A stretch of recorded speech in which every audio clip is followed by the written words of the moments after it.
Welcome to the channel. Before we begin, please like, subscribe, and turn on notifications because we post daily updates on the Detroit Lions. And today we have a discussion that is generating a lot of buzz among the fans. A statement from Dan Campbell, head coach of the Detroit Lions, that seems simple at first glance, but could have a huge impact on the 2026 season. Because the question is very straightforward. Do the Lions still need to train like underdogs? Or is it time to act like real Super Bowl contenders? Dan Campbell was recently asked about the intensity of the upcoming training camp, and the answer was exactly what many people expected to hear from him. According to Campbell, the Lions will continue to apply strong pressure. They will continue to demand intensity. They will continue training hard, but, according to him, in an intelligent way. And it is precisely this phrase that is generating debate, because when Dan Campbell arrived in Detroit, that mentality was fundamental in completely transforming the franchise's culture. The Lions were seen as a team accustomed to losing, an organization that carried decades of frustrations,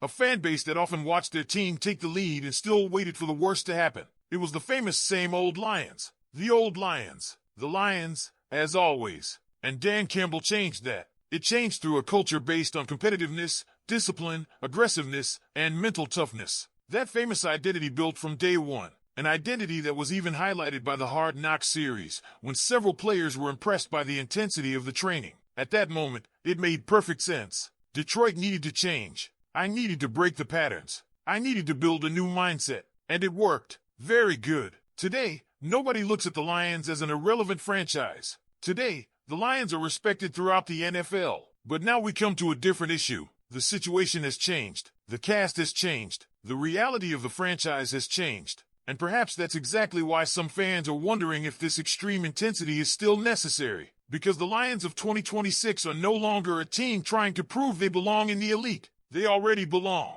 When we analyze the current squad, it's difficult to find many weaknesses. The team has stars spread across virtually every position. We consider Aiden Hutchinson to be one of the best defensive ends in the NFL. Jahmyr Gibbs is among the most explosive running backs in the league. We have Jared Goff experiencing one of the best moments of his career. We have Penei Sewell established among the best defensive tackles in American football. We have Amon-Ra St. Brown among the most consistent receivers in the NFL. We have Sam Laporta as one of the great weapons in the tight end position. We have Jack Campbell constantly evolving. And we have several players entering their careers at the peak of their physical and technical abilities. That's precisely where the debate begins. When you have a young, growing cast trying to build an identity, burnout can be part of the process. But when you have a squad ready to compete for a title, the priorities change. The priority becomes preserving their best players. And there is a very strong reason for this concern. The injuries. Over the past 2 years, the Lions have suffered terribly from physical problems.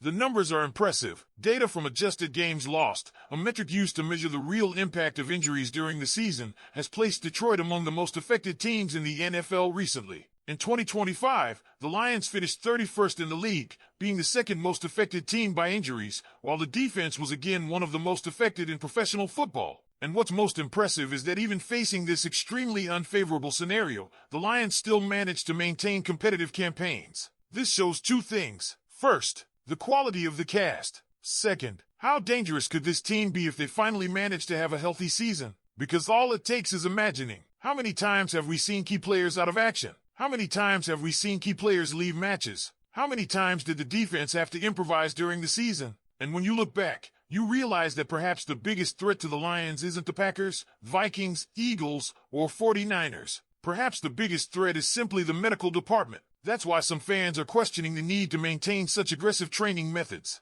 Not because of a lack of commitment, not because there is a lack of competitiveness, but that's because the margin for error has become smaller. When you have a roster capable of competing in the Super Bowl, losing a star player for a few months can completely change a season. And there's another very interesting detail. Interestingly, some of Dan Campbell's recent decisions show a greater concern for physical preservation. This offseason, for example, the Lions canceled the rookie minicamp, something extremely unusual in the NFL. Campbell explained that he believed the risk of injury outweighed the benefits of that type of activity for newly arrived players. Furthermore, the team also decided to abandon the traditional joint practices during the 2026 training camp. According to Campbell, these activities ceased to yield the desired results and became counterproductive to the team's preparation. I.e., while talking about intensity, Campbell has also been making more conservative decisions. And perhaps that's exactly the balance he's trying to find. Train hard, but without overstepping any boundaries. Build resistance, but without wearing out the cast. Prepare the team for December and January, not just for September.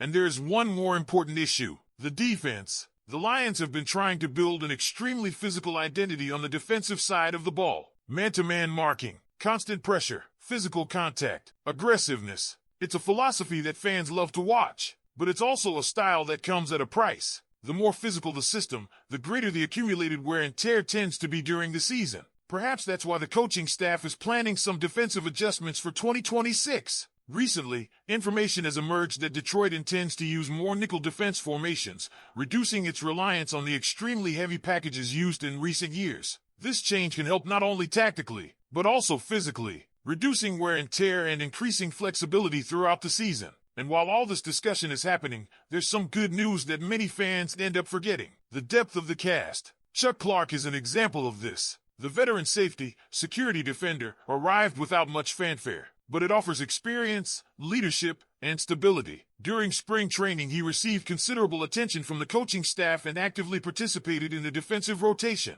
This shows something very positive. The Lions no longer rely exclusively on one or two players. Today there is depth, there is competition, replacements are available, and this brings us to another extremely important point: the silent renewal of the cast. Many people still haven't realized it, but the Lions got younger this offseason. Some important veterans have left, new players have arrived, and the organization appears to be entering a second phase of the project led by Dan Campbell and Brad Holmes, general manager. The first phase was construction. The second is to sustain. The third is to win. And perhaps we are entering precisely that moment, because it's very rare for a franchise to be able to line up so many stars in their prime at the same time. Hutchinson, Gibbs, St. Brown, The Door, Sewell, Jack Campbell, Jared Goff. Everyone is living through, or approaching, their peak. This window of opportunity won't last forever. In the NFL, opportunities disappear quickly. Therefore, the 2026 season could be one of the most important of the Dan Campbell era.